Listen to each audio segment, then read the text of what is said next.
Hi, so my name's Pete Lord. I've founded 4 businesses.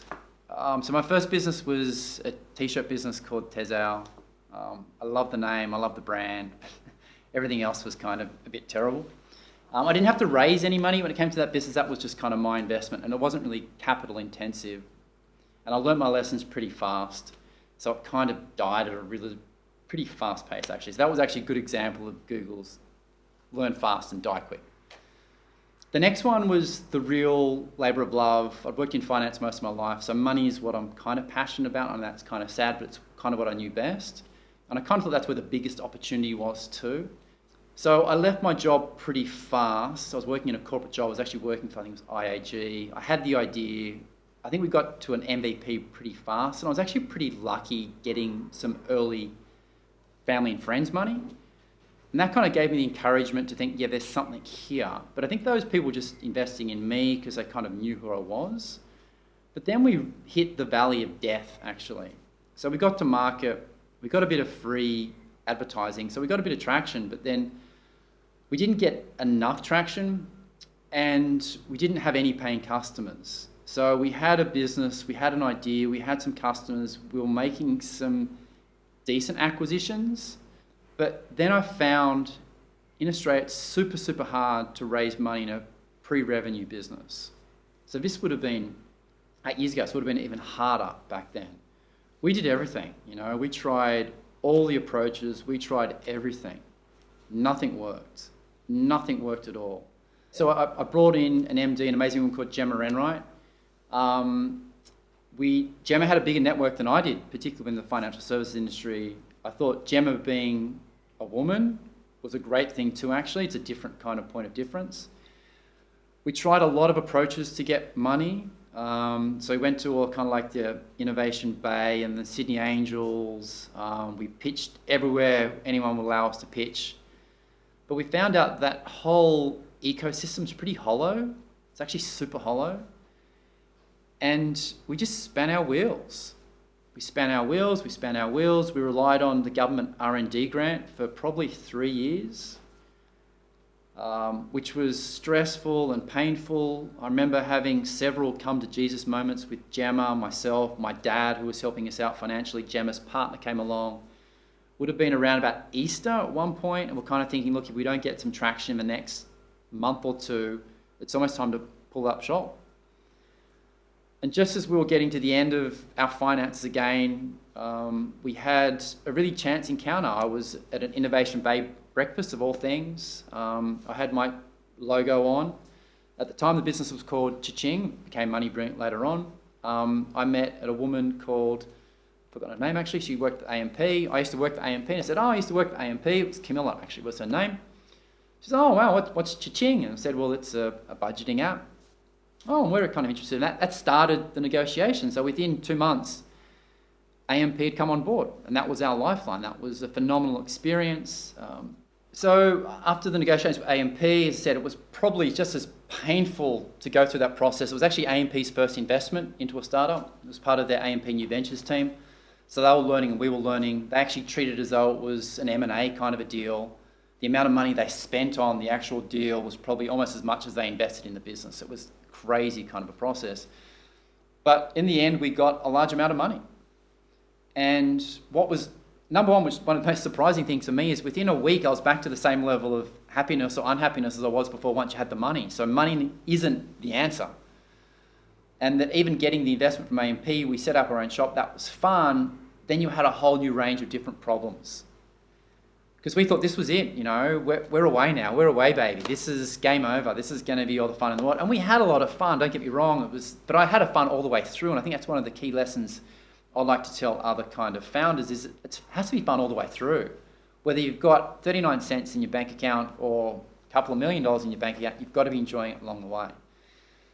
So the AMP process was really interesting, and it was so funny to go back into a corporate I'd worked in before. Even despite AMP's investment in the business, they didn't care. Most people in the business did not care. They were doing their regular jobs. We had some innovative solutions which they really could have used, but the problem was we weren't blue. The business didn't think that we were part of the business. And so we had more barriers within AMP even than we thought possible after going through the deal, you know. And I think that's one of the big struggles I think we're all going to face in that kind of world is how do you get access to capital? But even when you get access to the capital, it doesn't solve the problem. You still need to have the framework, you need to have the structure in place that no matter what comes along, you have the best opportunity of getting through it. With money, without money, there's no guarantee of success. The thing which is going to give you the best chance of success is having some structure. And I think that's probably the best thing I've found working with the Ingenesis team, coming back now on the fourth time, is that I've had the knowledge. I still didn't have all the knowledge. I love the fact that the guys have a lot more research, a lot more access to research than I do. And they're taking all this information and they turn it into knowledge. And I think that's the thing which has, I think, allowed me to get BFF farther along than probably what it could have done before, and certainly at a far faster rate, because I have a framework to work with. I'm using the Genesis framework. On top of that, I have the Ingenesis team who are on my side. We have the regular meetings, which keeps me accountable, which keeps me focused, which keeps me grounded, because as all entrepreneurs have, we're all big ideas people, but we don't like to play in the detail. But unfortunately, if you want to survive, you've got to play in the detail. And so that's the value of the investment. I've spoken to lots of businesses and they might have a little bit of money up front, but they're apprehensive to spend it on working with a partner. And I think that's actually a crazy decision. You say, well, I've only got a little bit of money, I can't waste it on something which I'm not going to see as potential value because it might not be marketing or it might not be tech. But the thing is, unless you've got the structure, your marketing, your tech is not going to get you anywhere. You're better off actually spending money with a professional. Again, I'd recommend the team at Ingenesis to do it because they've got the knowledge, they've got the experience, they've got the Genesis framework, which will actually set you up for success. Whether it's going to take you 6 months or 16 months to that point where you can get access to funding. One of the things I really valued was when we started working on venture design. One of the biggest problems I faced historically was actually monetization. So if you look at Money Brilliant, the idea was to get to scale and then you get on a free service and then you encourage people to upskill or uppay to a monetized service. The model isn't very effective. It's not effective at all. I think the best example of that is Grindr. So it's a dating app for guys like myself. Less than 30% of people pay for a premium service. So if you aren't willing to pay for a premium service when it comes to a hookup app, you're far unlikely to pay for a premium service when it comes to a budgeting app when most of the key features are free. So it was the ability of working with the Ingenesis team and coming up with those horizons. You know, we need to get X level of customers so we can do this. We need to get X level of customers which will allow us to then put on an X number of BFFs and money coaches. It was a way of actually dividing up that pie and giving that structure again, that framework, which allowed us to have a better sense of what I needed to do. I remember coming in one day, catching up with Aria, and I think I was in tears or virtually in tears because it was really hard. You know, this is really, really hard. But the Genesis team, what they allowed me to do is they sat me down and we talked about it. And they were talking about what do we need to do to get to the next step. Rather than getting, I got too emotional, I was too caught up in the moment. Rather than being stuck in that moment, we took a step back. We worked out, well, if you get, I think it was like 50 customers, that would pay for your salary for the whole month. And I left that meeting going, 50 is doable. 10,000 is a stretch, but 50 is very, very doable. I love the fact that I had someone I could turn to, someone who was on my side, someone here to support me and give me the advice, but also someone who gave me the nudge and the encouragement, but also gave me the structure so I could come back for the next week's meeting, not be in tears. Actually, I think the biggest thing you guys gave me, I came in arrogant. I'd done this, I thought I'd done this, I thought I knew I didn't need to go through all these steps again. It didn't help us, I didn't have any money. But there was, and I think lots of entrepreneurs, rightly or wrongly, we have to be arrogant, you know. Because you have to be arrogant to believe you can do it. But if you can add that arrogance or that self-belief with the knowledge you've already got, it just makes the process far less painful.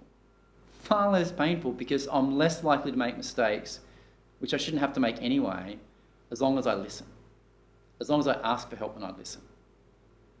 The problem was when I didn't have someone to turn to, your ego can just kind of run. And you have no one to turn to, no one to ask anyway, and then you make the mistakes.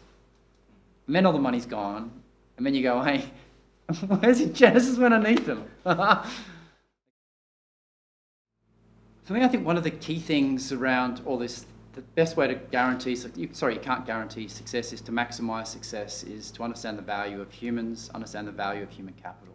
And I think the best place to start is with yourself. So I was lucky enough to go through and actually do the Being test, which I kind of love that kind of stuff because I like learning more about myself, and actually working with a coach for several sessions actually. Working with John not only helped me professionally, but I actually think it probably helped me personally more than anything else. I had a really strained relationship with my brother at the time, and I know John gave me lots of really good tips to overcome that. And the other thing I was struggling with at the time, which I think lots of entrepreneurs are going to struggle with, is what do you do when you're feeling down? You know, this is about me. What can I do to make sure that I can lift myself up? Because I can't be a true leader if I'm feeling down or I'm feeling depressed. And I think that was the wonderful thing with the Being test, is I had a better sense of who I was, where my strengths and where my weaknesses were. I had John's input to make sure that I can get a better sense of what they are and how I can prove those things and how I can work on those things. But coming from a business perspective, all we have is each other. All we have is other humans. So if I want to present towards an investor, I want to bring on a new co-founder, it's the ability to know who I am and how to interact with other people is what's going to maximize my chances of success. Again, it's access to knowledge which I don't have. You know, all this knowledge is potentially out there, but it's just information. And I think working with the Ingenesis team is, again, what they've done is they take all the information and they turn it into usable pieces of knowledge. And I actually kind of think that's invaluable. Whether your business is going to be successful or not, going through the process, working with the team, the one guarantee I can make is that you're going to come out as a better human. And if that's the worst outcome, that's still a great outcome. So one of the interesting things now that I've experienced is I've experienced the entrepreneurial journey with money in the bank account and no money in the bank account. And throughout that process, it really doesn't make much difference, money or no money, if you're not in a position to take advantage of every single opportunity which comes along. So money in the bank, no money in the bank, you're going to have down days. But to be a true leader, you can't be a drama queen. And I have the tendency, or I had the tendency, probably not so much now, thanks to the team here, and also the work I'm doing on myself, is that I'm less of a drama queen. I'm more present, I'm more here, I'm able to listen more, and that makes me a better human. And whether your business succeeds, you're always going to guarantee your best chance of success if you work with professionals and you have the right attitude. And I've seen lots of entrepreneurs who haven't been successful in their businesses, but they've gone on to have phenomenal careers. So one example is a newer fintech which had a great idea, but they just couldn't monetize it well enough. After 12 months, one was working in Facebook, one was working in Google. They never would have got those jobs if they haven't taken the entrepreneurial risk. So I think that's a really important lesson, or I would like to encourage other entrepreneurs to be aware of, that you might not succeed in this current iteration, but you're always going to succeed, particularly when you take that chance. But the only way you're going to succeed is when you know yourself your best, when you're honest with yourself. I think the Being profile helped me a lot understand, again, my strengths and my weaknesses. Working with John, again, allowed me to elaborate and better understand where those strengths and weaknesses were. And that's just made me a better leader.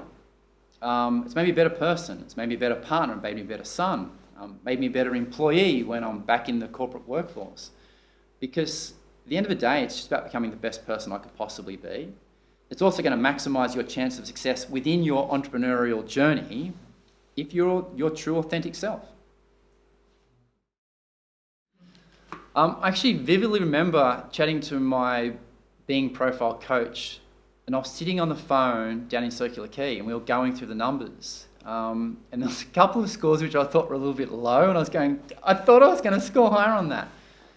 So the ones where I kind of thought my strengths were, they were really high, and there was a couple of lower points. I was going, that's a real surprise. But then speaking with my Being profile coach, he explained to me why, and how the test kind of works and how having a low score here isn't a negative, because there are no negatives in this. It's just who I am. And it's the ability to know who you are allows you to make the changes or to understand where those areas are you can strengthen and where you can really highlight your positive features. And so I loved having that conversation with my Being profile test because it was actually really funny. I vividly remember being in Circular Quay on the phone going, oh my God, this is so cool. And I think the moment I did that, I was, let's organise that next meeting. You know, I want to learn more. I want to get a sense of who I am because I want to grow. You know, I wanted that personal growth because as I've learned throughout my journey is that a successful business isn't going to solve my problems. The only way to solve my problems is to become the best person I can be. Without doubt, the entrepreneurial journey I've gone is the hardest thing, but also the most wonderful thing I've ever done. And I think the only way to measure my success is to look at the person I've become. And I found that the Being profile was a great way of measuring where I was and where I'm kind of going. Because I think the key thing for me is it's the ability to talk to my Being profile coach, having those regular coaching sessions, which saw the growth and where I need to go, where if I truly want to be the leader I know I can be, I know I need to be successful no matter what I do, whether it's in my professional life, whether it's in the entrepreneurial life, or in my personal life, that's success. And the cool thing about it was that as the personal me grew, as I became my true and authentic self, yeah, the personal stuff got easier. I said I'm a better son, partner, lover, whatever it may be, but also I've now maximized my chance in my professional entrepreneurial career because I'm just grounded. I'm present. I know where I need to work. I know there's area I've got to continue to grow. Hence, I keep coming back for the sessions. I know where my strengths are, but I know that I can do this. I believe in myself. I do have good ideas, but I've got to build a team around me to make sure that I can implement those ideas. The team, the Genesis team, make that a lot easier. Again, they've given me the structure.